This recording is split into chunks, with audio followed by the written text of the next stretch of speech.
name is Lisa Miele, and I am the director of the Low Vision Resource Center and Owl Radio. And we want to welcome you today to the online recorded version of the 23rd Annual Low Vision Expo. The Low Vision Resource Center has been putting on the expo for the last 23 years, and this was our very first online version of it, thanks to the San Antonio Lighthouse for the Blind. I want to introduce to you Shirlee Crandall from the San Antonio Lighthouse and have her tell you more about their programming. Thanks, Lisa.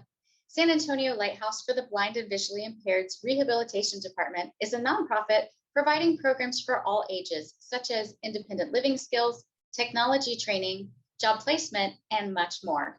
To learn about all of our free services, visit salighthouse.org or call 210-531-1547. Hope that you enjoy the programs that we're putting on the YouTube channels of both of our organizations, as well as our podcast page. For those of you not familiar with Owl Radio, we provide 24/7 access to the written word for those who cannot read on their own due to print impairment or visual impairment. If you would like to learn more about it, please visit www.owlradio.org or feel free to call us at 210-829-4223. Enjoy the incredible programs that took place at the 23rd Annual Expo, and we look forward to seeing you next year. So this is this is a new approach, right? So we adapt and we adjust just like everyone else. I thought I would just kind of just start by just kind of talking a little bit about what we experience. Certainly in being in the medical part of low vision, we tend to see a lot of individuals who are brand new to low vision. It could be because of diabetic issues with their eyes and complications, because of glaucoma, because of macular degeneration. We do see a lot of individuals. And then, of course, lots of other conditions that can also contribute to the problem. I wasn't quite sure, who present today would be new or have a visual impairment for a longer period. So I kind of just wanted to give a quick introduction into what all of these words mean. As a matter of fact, right now, just earlier in our group, someone chimed in and was kind of at a loss of where to go because she had just been diagnosed with complication with her vision. And so we hear the words a lot of, well, what is vision impairment? What is low vision? What is legally blind? What is blindness, right? And so I just kind of wanted to give a quick tip on what is a vision impairment. And vision impairment just simply means that your vision is not correctable to the normal vision, which is that 20/20 vision with glasses. And so vision impairment is one thing. Low vision is another category where someone has a vision impairment, but that vision that remains is no longer correctable with just traditional glasses or contact lenses, or the doctor can no longer correct it with medicine or surgery. And that's a large portion of the individuals that we see. They will hear their doctor. They will hear their doctor often say, well, there's nothing more that I can do because surgery isn't going to improve the vision that remains. Yes. You have to be pretty good at navigating this stuff. I agree. So definitely low vision. So that is what low vision is. And many people ask us too, well, what is the difference between low vision and legal blindness? And many of you may be preaching to the choir here, but legal blindness is a specific definition, and it refers to two areas of the visual impairment, one being the clarity with which you see. So to be considered legally blind, it refers to the better eye. So sometimes people will tell us, well, one eye is legally blind, but the other is not. And the technical definition is that of the two eyes, it's the better eye, the remaining better eye either is no longer able to see that big E, you know, when you go to the eye doctor, or 2200 or less is the visual acuity, the clarity with which you see.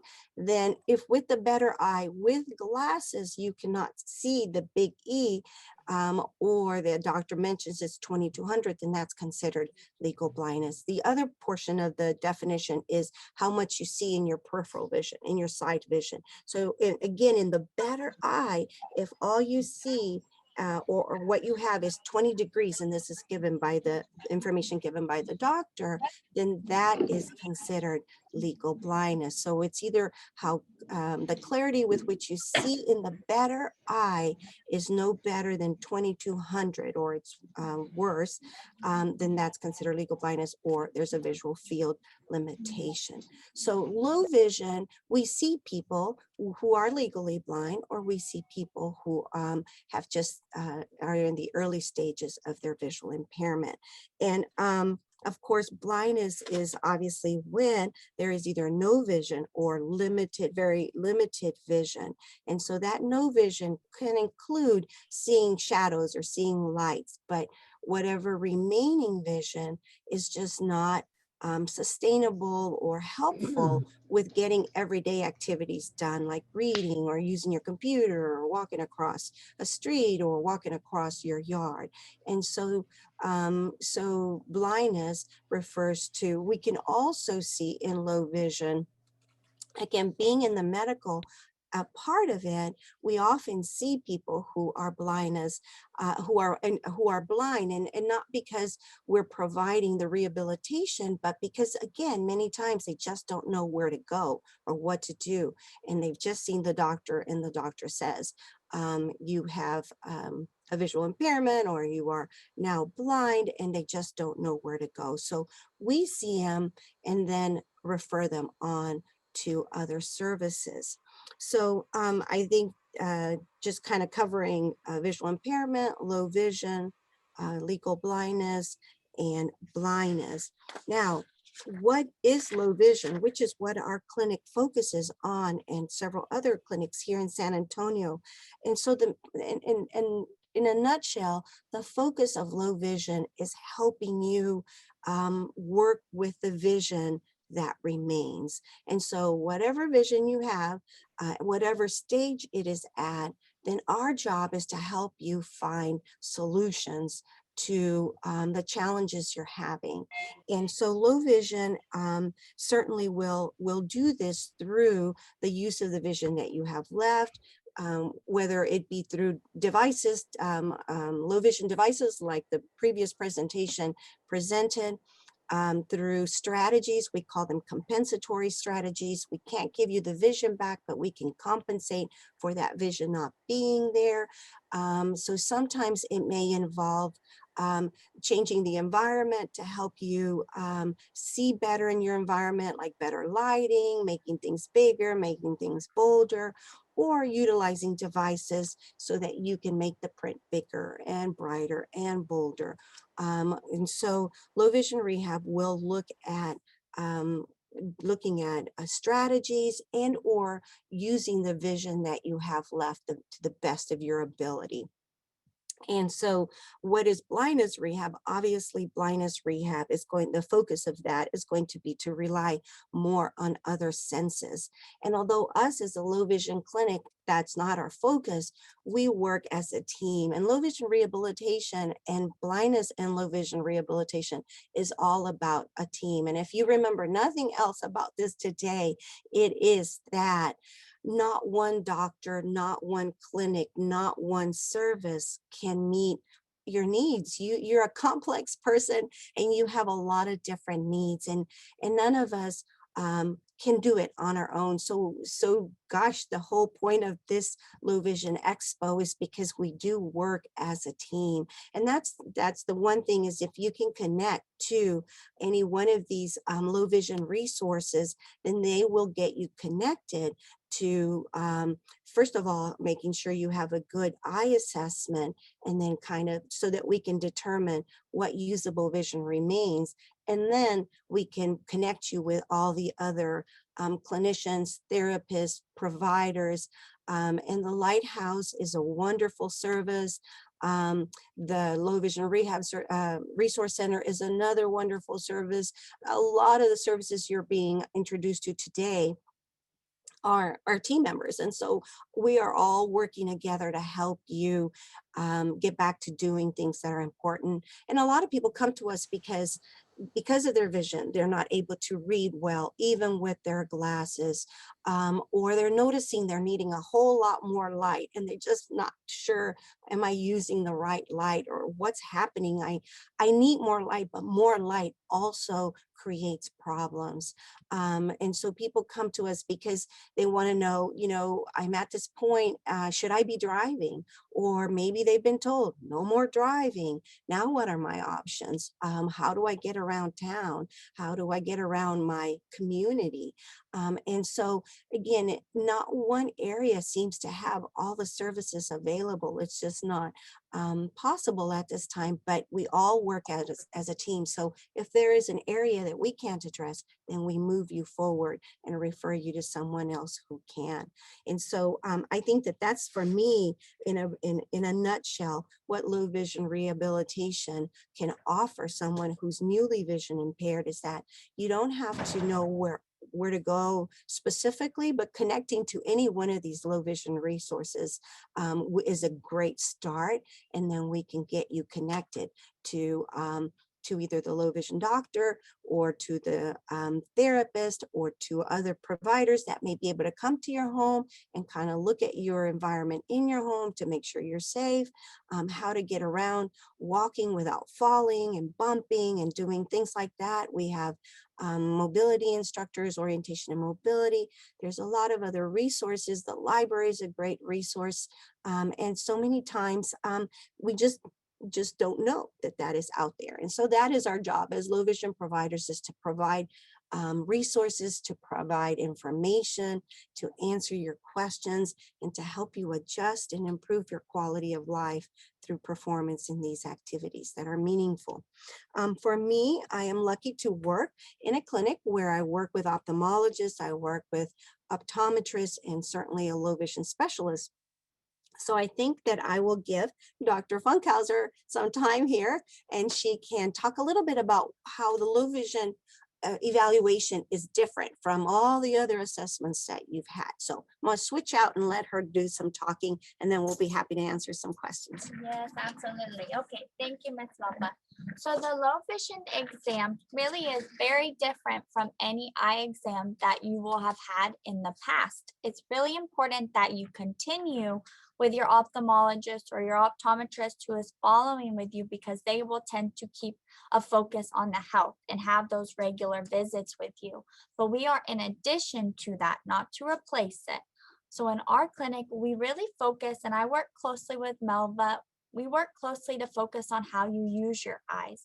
We call it your functional vision. So what is it that your eyes need to do for you during the day? Do you need to read your mail?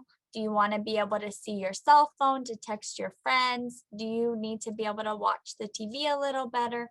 Whatever it is that's important to you, we will work together with this whole team, with the Lighthouse oftentimes, and the other sources in our community, exactly like Melva was saying. For the exam itself, the low vision exam, we even use different testing materials like different eye charts to test your vision. We can often get a more specific measurement as compared to some of the ophthalmologists who use different eye charts. And we also use different testing to further test how your eyes are functioning for everyday tasks and how those in your meaningful tasks that are important to you. And then we'll often check your glasses, but many times glasses do not help improve the vision, which is what you'll likely hear from your doctors, but they may help to serve as protection or something like that for your vision. So they may still be necessary, but we will further even evaluate other devices. We'll typically focus on different goals. So maybe goals for looking far away, like the TV. Some people like to go to the theater. I guess not anymore with COVID, but in the future, driving. And then there's also goals for like the computer. A lot of people want to be able to use their computer better. And then goals for up close, reading, read your mail, to be able to read the newspaper, whatever it is. We will look at different devices, whether that's telescopes for the far away vision, magnifiers for up close. There are several different kinds of magnifiers, some that are good for fast things and some that are better for something for a long period of time. And we help make those decisions to help prescribe those devices for you. And that's also where we work closely with the occupational therapists and the trainers at the Lighthouse to make sure you can continue to use that device functionally every day for whatever you need to. And so really, like Melva was saying, we just work as a team. So just like any kind of physical therapy, one visit will not do the trick. We often need to work together over a period of time together to achieve whatever is important to you. And it can be kind of overwhelming to do everything at first. So we'll often break up things that are the most important to you and start there. So really, the way our clinic works is often with the medical insurance, but if that's difficult, we do work with programs in the community. So you're always able to call and see what's available and see what can work the best for you, whether it's us or any other low vision clinic in our town. It's still important to have those resources. And we find that often, people may not have goals in the beginning because you feel like you can't do anything with your eyes. But maybe once we get a little bit of confidence and some knowledge about the resources, you might feel a little more empowered and think of more ideas of what you want to be doing. And that's absolutely something we see very often. People will become a little more encouraged knowing that they can still do things. It will not be the same way you used to do it, but you can still do them in a new way if that's something you're interested in. And so that's exactly what we're here for with you. I think I'll try to leave a few minutes for questions. Miss Shirley's given me the nod, so I think it's time for questions if you have any. Yes, we have 3 minutes left. We do have one question that's come up in the chat. Can you help with driving? So would you like to address that question? I want to see help with driving. So oftentimes with driving from the low vision exam perspective, we have to look at the requirements set by the Department of Public Services through the state. So that is a visual acuity requirement, often it is 20/40 in the better seeing eye, but we also look at the visual field, your side vision, and that is actually just a guideline in Texas, but it's set by the Medical Advisory Board. So absolutely, as your doctor, we're taking that into consideration. So if we can meet those requirement and guidelines, then absolutely there are ways that we can work together. There are bioptic telescopes that are allowed in Texas for driving, depending if you meet these specific requirements. But we often, it will take several visits, and we often work with another occupational therapist too, who will do behind the wheel evaluations and training. And then ultimately the exam for driving would still be with DPS, because luckily I'm not in charge of the roads. I just help guide you how to get there. Just we will help with the vision part of it, but ultimately DPS still has the say. Thank you. Very good. Good to know that there's some options out there available. If you'd like to reach out to us, you can give us a call, 210-531-1547, or go online to salighthouse.org. Click on the refer for services and let us know that you're looking for that particular resource, and we can help you out that way. I'd like to add too that we can help you with public transportation if driving's not an option, and alternatives.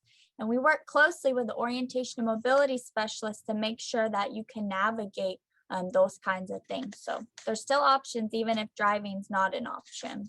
Yes, there are also free driving services like Greater Northeast a San Antonio Assistance Program, Jefferson Outreach, the South Preston Community Center provides driving, whether it's to doctor's appointments or to the grocery store. So again, reach out to us. We can share any of these resources that we are connected with in our neighborhood. And excuse our train. It's just that time of day. We have them coming by here, and unfortunately I can't mute myself and still be speaking. But I do want to give a shout out. I noticed on this group we have some of our low vision club members. We have Betty Neal and Virginia Higdon. Thank you so much for joining us today. And we also want to give a shout out to Cindy Garcia, who has been associated with Owl Radio for quite some time. I understand she's moved on now, but we're glad to see her here as well. And I see in the chat someone has put swoop in the Southwest San Antonio, that is. So SWOOP, that is another resource for driving that you would be able to look up. So I thank you ladies so much for your time and all of your great information. And if anyone needs that assistance, reach out to Lions or reach out to us and we will get you connected. So thank you guys so much and have a wonderful day.